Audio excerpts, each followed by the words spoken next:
มันนี่นะฝนเก็บตกแล้ว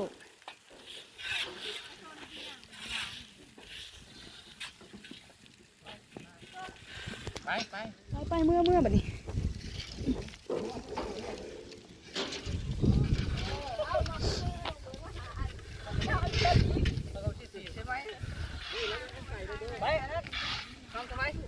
คือได้หันแบกสวนฮะให้วิดีโอฮะได้ชุดอีกว้ายฮะ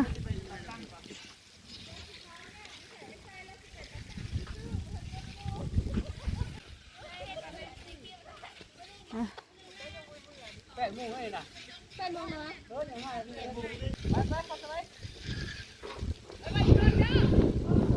กลับ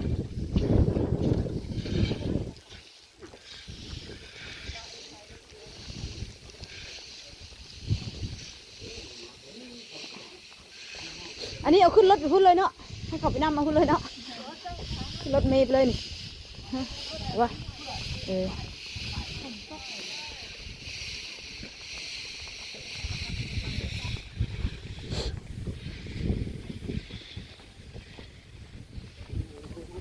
บรรยากาศ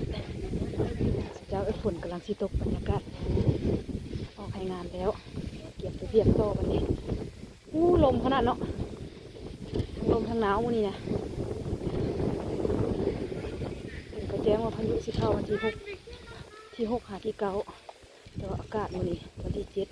7หนาวแล้วสิเจ้าเลยไปเรียบโตอนามัยแล้วล่ะ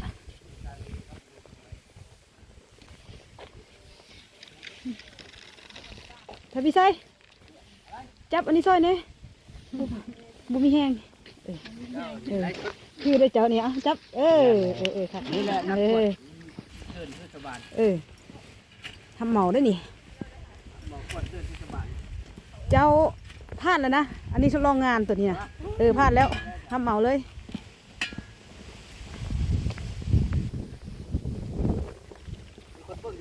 หวายมีแล้วเนาะ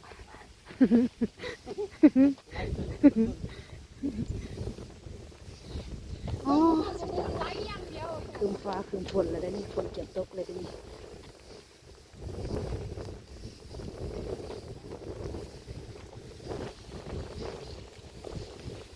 แห้งๆลมนะ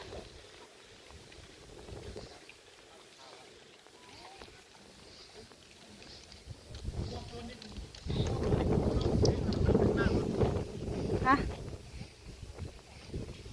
บ่ได้ยินนะลมพัดหู